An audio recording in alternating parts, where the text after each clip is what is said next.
నేను మరీ దొంగలా కనిపిస్తున్నానా? అంటే నేను కొత్త వాళ్ళతో ఎక్కువ మాట్లాడను. మరి వరప్రసాద్ని ఎలా నమ్మావు? వరప్రసాద్ ఎవరు? ఇప్పుడు దాకా నువ్వు మాట్లాడావు కదా, వాడి పేరు వరప్రసాదే. అంటే వరం ఇస్తారా? లేదు, దేవుడిని వరం అడుగుతాడు త్వరగా పెళ్ళి అవ్వాలని. అదేంటి ఇంకా పెళ్లి కాలేదా? నీకు ఈ డౌట్ రావడం కరెక్టే. పెళ్ళయ్యి 2 పిల్లలు ఉన్నోళ్ళ ఉంటాడు మా వాడు. అర్థం కావట్లేదు. మీకు అర్థం కాకపోవడమే మంచిదిలేండి. ఏంటి ఇద్దరు మంచి డిస్కషన్లో ఉన్నట్టున్నారు? నీ గురించే మావా. వీడికి నేనంటే అభిమానం అండి, ఎప్పుడూ పొగుడుతూనే ఉంటాడు. అంటే మీరు చూడడానికి పెళ్లి 2 పిల్లలు ఉన్న వాడిలాగే కనిపిస్తున్నారని చెప్తున్నారు. నేను చూడడానికి అలా కనిపిస్తున్నానండి? నేను కూడా అదే చెప్తున్నా, అలాగేం లేదని. మీకు సంబంధాలు చూస్తున్నారా? వాళ్ళ నాన్న అదే పని మీద ఉన్నాడండి, పనులన్నీ మానేసి. అంటే మీ కాస్ట్ లోనే చేసుకుందామని అనుకుంటున్నారా? కాస్ట్ కాదు కదా, స్టేట్, కంట్రీ ఇలాంటి బౌండరీస్ ఏం లేవు మా వాడికి. ఎవరైనా ఓకే. అయితే డౌరీ ఎక్కువ ఎక్స్పెక్ట్ చేస్తున్నారు కదా? ఎదురు కట్నం ఇచ్చి ఎదురెళ్ళి పెళ్లి చేసుకోవడానికి ఎదురు చూస్తున్నాడు. అయినా కూడా పెళ్లి అవ్వట్లేదా? ఐశ్వర్య గారు, అసలు మీరు ఆఫీస్కి ఎందుకు వచ్చారు? ఇంటర్వ్యూ కోసం కదా, మరి నన్ను ఇంటర్వ్యూ చేస్తున్నారేంటి? సారీ అండి, నేను హెచ్ఆర్ని కలిసేసి వస్తా. మనకు సారీలు ఎందుకండి? అన్నీ కుదిరితే మీకు శారీ కొనేవలసిన వాడిని. ఏంటి మనలో మనకి ఫార్మాలిటీస్ ఎందుకంటున్నాను కుట్టి? నా పేరు కుట్టి కాదు, ఐశ్వర్య. ఐశ్వర్య మొత్తం ఒకేసారి నా ఇంటికి వచ్చేస్తుంది అనమాట. పగటి కళలు. ఏంటి నేమ్ చాలా బాగుంది. నేమే బాగుందా, తన బాగోలేదా? నేమ్ బాగుంది, అంతకుమించి మీరు బాగున్నారు. సరే నేను హెచ్ఆర్ దగ్గరికి వెళ్తాను. సార్ క్యాబిన్ ఎక్కడ? ఇలా స్ట్రైట్గా వెళ్ళి రైట్కి వెళ్ళండి, అక్కడ హెచ్ఆర్ ఉంటారు. సరే. ఐశ్వర్య, నీకేం అవసరం ఉన్నా నన్నే అడుగు. టైంకి మాత్రం రాడు. సరే.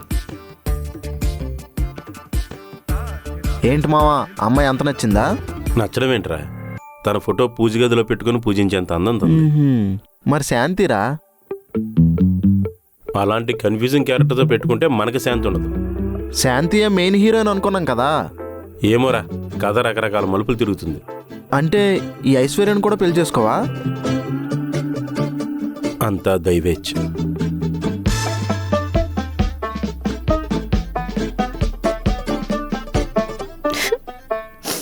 ఏమైంది? ఎందుకు ఏడుస్తున్నావు ఐశ్వర్య? ఏడుపు ఆఫీస్ అసలు ఏం జరిగిందో చెప్పు. నేను ఇంటర్వ్యూలో ఫెయిల్ అయ్యాను. వెరీ కామన్ ఇష్యూ ఇది. ఈ ఆఫీసులో నేనేం చెప్తే అదే. నేను చెప్తున్నాను కదా, నేను నీకు జాబ్ సెట్ చేస్తాను. అది కాదు వరప్రసాద్, నేను జాబ్ కోసం కేరళ ఇక్కడికి వచ్చా కదా. జాబే కదా నీ ప్రాబ్లం. నేను సెట్ చేస్తానని చెప్తున్నాను కదా. కష్టం అబ్బా. నేను మాటిస్తే మాటే. నేను చెప్తున్నాను, ఈ కంపెనీలో నువ్వు జాబ్ చేస్తున్నావు. రాదు. నేను చెప్తానని చెప్పాగా. రాదు. అసలు ఏం జరిగిందో చెప్పు. నమస్కారం sir. Thank you sir. Sir, I am Aishwarya. I am Srinivas. Interview start చేద్దామా? Okay sir. What is an array? Sir, ఆ టాపిక్ ఉన్నప్పుడు నేను కేరళలో ఓణం పండుగలు ఉన్నా సార్. మంచిది. What is a database? Database database database is a database. కూరలో కరేపాకు ఏం కాదు సార్, కర్రీస్లో చాలా బాగుంటుంది sir. You worst in our office. Sir, ఒక్క chance, 1 chance sir. Sir, 1 chance sir, please. అబ్బబ్బబ్బా, ఏం ఓవర్ యాక్షన్ చేస్తున్నావు? నేనేదో నేను క్వశ్చన్స్ అడగకుండా నీకు జాబే లేదని పంపించేస్తున్నట్టు సార్ సార్ సార్ అనుకుంటూ.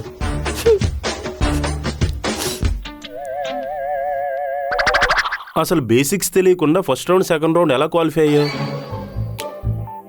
ప్రాక్సీ. వా, సూపర్. నువ్వు నిజంగా ఒక వర్గానికి ఇన్స్పిరేషన్ తెలుసా? నీకు జాబ్ ఇస్తే మీ ఫోటోకి దండేసి దండం పెడతా సార్. మా సీఈఓ నా ఫోటోకి దండేసి అందరికీ దినం భోజనాలు పెడతాడు. సార్, నేను కేరళ నుంచి వచ్చా సార్. నువ్వు ఆఫ్రికా నుంచి వచ్చినా నేను చేయడానికి ఏమీ లేదు, నువ్వు వెళ్ళు. సరే సార్, ఇది జరిగింది. ఇంత అమాయకంగా ఉంటావు కదా, ప్రాక్సీ చేసేంత ధైర్యం ఎలా వచ్చిందే నీకు? ఆయన నువ్వు నాకు మాట ఇచ్చావు, ఈ ఆఫీసులో జాబ్ ఇప్పిస్తానని. ఈ ఆఫీసులో నువ్వు ఏం చెప్తే అదే ఫైనల్ అన్నావు. అన్నానా? అనే ఉంటాను. ఆయన బాధలో ఉన్నప్పుడు మాట ఇవ్వకూడదని మా నాన్న చెప్తూ ఉంటాడు. ఆయన ఎందుకు చెప్పాడో అప్పుడు నాకు అర్థం కాల, ఇప్పుడు అర్థం అవుతుంది. ప్రసాద్, వరప్రసాద్. అబ్బా, నువ్వు అలా వరప్రసాద్ వరప్రసాద్ అని పిలిచి నా వీక్ పాయింట్ మీద కొట్టుకో. నా జాబ్, నీ జాబ్ నేను చూసుకుంటా కానీ గ్యారంటీ ఇవ్వలేను. All the best. నేను ఇంకా హెచ్ఆర్తో కలిసి మాట్లాడలేదు. నువ్వు మాట్లాడతావు నాకు తెలుసు. బా సరే.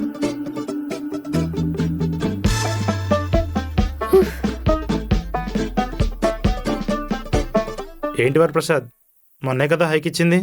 దాని గురించి కాదు. లీవ్ అయితే ఇప్పుడు కుదరదు, ప్రాజెక్ట్స్ అన్ని మంచి స్పీడ్లో ఉన్నాయి. లీవ్ కూడా కాదు సార్. మరి దేని గురించి? ఇందాక వచ్చిన ఐశ్వర్య జాబ్ గురించి. ఆ? జాబ్ గురించా? తన్ని మన ఆఫీసులో జాయిన్ చేసుకోవచ్చు కదా సార్. జాబ్ రిక్రూట్మెంట్ ఎవరు చూసుకుంటారు? హెచ్ఆర్. అంటే నేనేం చేయాలో నాకు బాగా తెలుసు. నువ్వు వెళ్ళి నీ పని చూసుకో. ఒక్కసారి తన గురించి థింక్ చేయండి సార్. ఏమని థింక్ చేయాలి? రిటర్న్ ఎగ్జామ్లో చిట్టీలు పెట్టిందని థింక్ చేయాలా, లేదా అసలు బేసిక్సే తెలియకుండా ఇంటర్వ్యూకి వచ్చిందని థింక్ చేయాలా? మన ఆఫీసులో బేసిక్ రాని వాళ్ళు చాలా మంది ఉన్నారు కదండి. వాళ్ళందరూ రిటర్న్ ఎగ్జామ్ పాస్ అయ్యారు. నేనేం చేయాలో నాకు బాగా తెలుసు. అయినా ఈ టాపిక్ ఇక్కడతో ముగిస్తే మంచిది.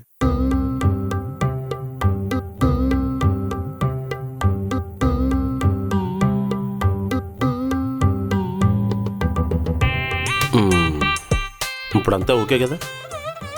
నువ్వు చెప్పాలే మాట. రేపు నుంచి నేను ఆఫీస్కి రావచ్చు కదా? రావచ్చు. Thank you very much Prasad.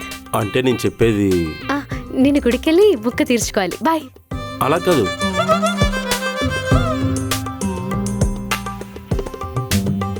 ఏంటి మావా, కుట్టికి జాబ్ ఇప్పించావా మన ఆఫీస్లో? నా పొందాన శార్థం. ఇంకొకరికి జాబ్ ఇప్పించేంత కెపాసిటీ నాకెక్కడుందిరా? మరి తనేంటి థ్యాంక్స్ చెప్పి వెళ్ళిపోతుంది? ఆ విషయం నా వల్ల అవ్వలేదని చెప్పేలోపు మిస్అండర్స్టాండింగ్ చేసుకుని వెళ్ళిపోతుంది. అయితే మరి జరిగింది చెప్పేయచ్చుగా. అది చెప్దామంటే నాకు అతను పారిపోయింది.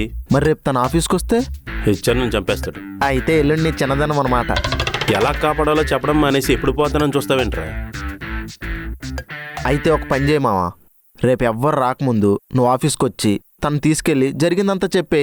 లైఫ్లో ఫస్ట్ టైం ఉపయోగపడే విషయం ఒకటి చెప్పేవారు. థ్యాంక్స్ మావా.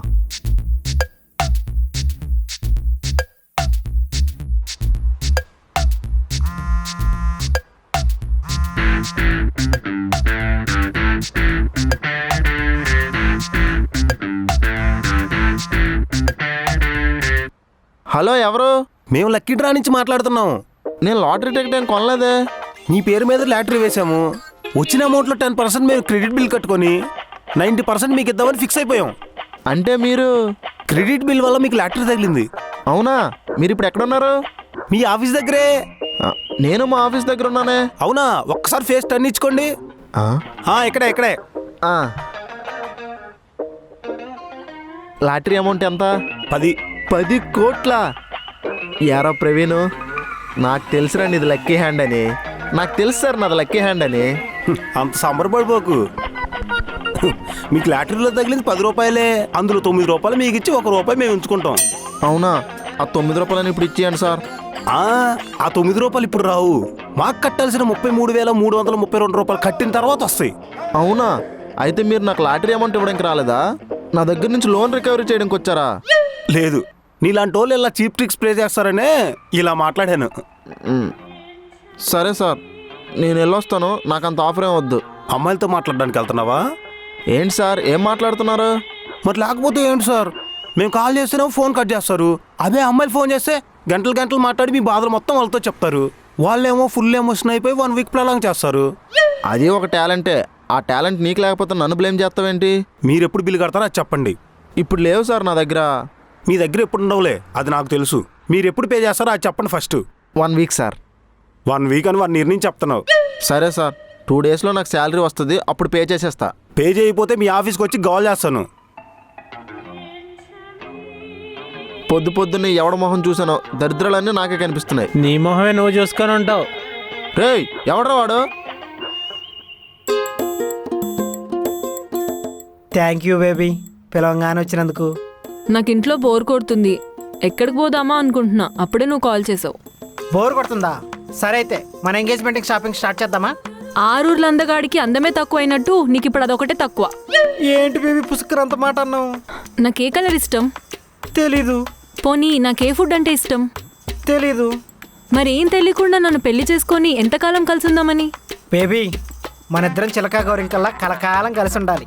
కంపారిజన్ కరెక్ట్గానే చెప్పావు, కానీ అంతకాలం కలిసి ఉండాలంటే ఒకరినొకరు తెలుసుకోవాలి కదా. తెలుసుకుందాం, దానిదేముంది. రేపు 1 గంట మీ మమ్మీ దగ్గర, ఇంకొక గంట మీ డాడీ దగ్గర కూర్చొని చిన్నప్పటి నుంచి నువ్వేం చేసావో మొత్తం తెలుసుకుంటా. నీకు పుస్తక జ్ఞానం తప్ప లోక జ్ఞానం లేదు.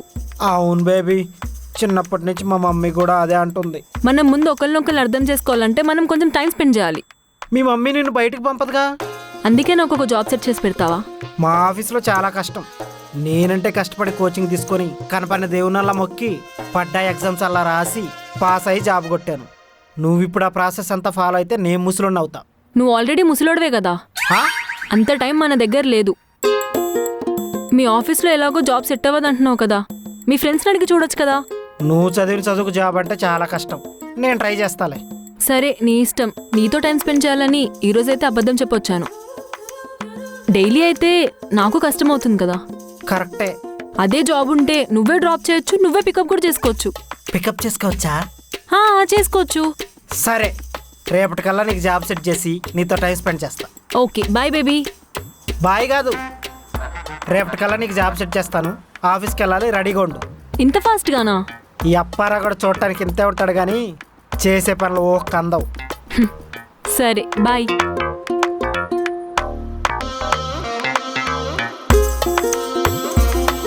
రే, దారిలో టిఫిన్ చేసి మంచి అల్లం టీ ఒకటి తాగేసి అప్పుడు ఆఫీస్కి వెళ్దాం. ఆ తర్వాత మధ్యాహ్నం భోజనం చేసి అటు నుంచి అటు సినిమాకి వెళ్ళి ఆ తర్వాత సిట్టింగ్ చేసి ఆఫీస్కి వెళ్దాం.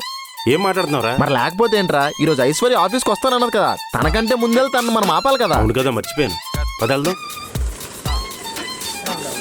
కానీ అప్పారావు ఎలా వచ్చావేంటి? నీతో కొంచెం పని ఉంది మావా. ఏంట్రా అది? నాకు జాబ్ కావాలి. చూడు, గవర్నమెంట్ జాబ్ అన్న వచ్చినంతసేపు లేదు, లంచం తీసుకుంటూ దొరికిపోయాడు. ఆయన అంత కక్కుర్తి ఏంట్రా నీకు? ఏముంది, వాళ్ళ ఫియాన్స్ గోల్డ్ కొనాలని ఈడు బుక్ అయిపోయాడు. అది నేను మరీ అంత ఎదవలాగా కనిపిస్తానా? ఓ మాదిరి కూడా కనిపించట్లేదా? మాకైతే డౌటే లేదు యారా. ఆ, జాబ్ నాకు కాదు, మా బేబీకి. అరే, ఎక్కడ పడితే అక్కడ బేబీ అనొద్దని చెప్పానా? బేబీ నైట్ పబ్కి వెళ్దాం. సరే. అదిరా, అలా పడేసాడు ఈడు. ఉమ్. మామా, సోనీకి ఎలా అయినా జాబ్ సెట్ చేయి మామా. నీకు ఎలా కనబడుతున్నాను రా? మనిషిలాగా.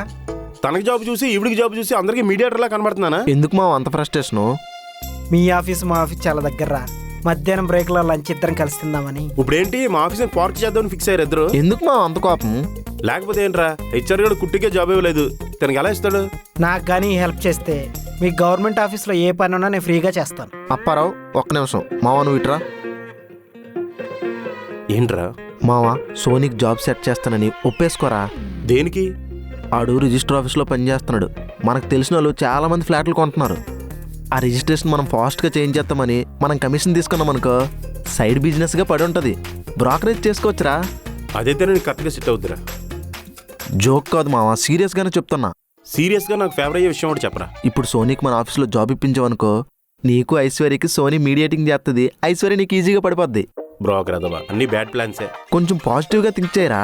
సరేరా, సోనీ నా మాట వింటదని గ్యారంటీ ఏంటి? తను నీ మాట వింటేనే జాబ్ సెట్ చేస్తానని కండిషన్ పెట్టు. వింటదంటావా? వింటేనే జాబ్ అని చెప్పు. సరే పద. ఉమ్. ఒరే, నేను మా ప్రవీణ్ గడు చర్చలు జరిపి ఒక నిర్ణయానికి వచ్చాంరా. నాకు జాబ్ ఇవ్వకూడదనే కదా. పదరా. అదేంటి, పెళ్లికి ముందే రా అంటుంది, పెళ్లి తర్వాత ఇంకేమంటుందో. అది మా ఇద్దరి మధ్య ఉన్న అండర్స్టాండింగ్. కానీ ఇంతకు మీ ఇద్దరు ఏంటి డిసైడ్ అయ్యారు? మీ బేబీకి అదేరా, సోనీకి జాబ్ ఇప్పిస్తాను కానీ నాదో కండిషన్. ఏంటి? సోనీ నేనేం చెప్తే అది వినాలి. ఏం చెప్తాదంటే? ఆఫీసులో నేను ఏ వర్క్ చెప్తే చెయ్యాలరా. నాకు ఓకే. మా బేబీకి ఓకే అయితే నాకు ఓకే. నాదొక కండిషన్. ఏంటి? మీ ఆఫీస్లో నాకు ఏ పని కావాలన్నా నువ్వు చేసి పెట్టాలి. నీకు ఇందాకే చెప్పాను కదా మామ, మా బేబీకి జాబ్ ఇస్తే మా ఆఫీస్లో ఏ పనైనా ఫ్రీగా చేస్తానని. అయితే సోనీకి job confirm. Thank you Varaprasad. రే మామ, రేపు పబ్లో పార్టీ ఇస్తారు, మీ ఇద్దరు వచ్చేయండి. పార్టీ దేనికి? సోనీకి జాబ్ వచ్చిందిగా. ఇంకా జాబ్ ఇప్పిస్తారని చెప్పలేదుగా. వరప్రసాద్ ఒకసారి మాట ఇచ్చాడంటే మాటే. సోనీకి జాబ్ కన్ఫర్మ్. బాయ్ మామా.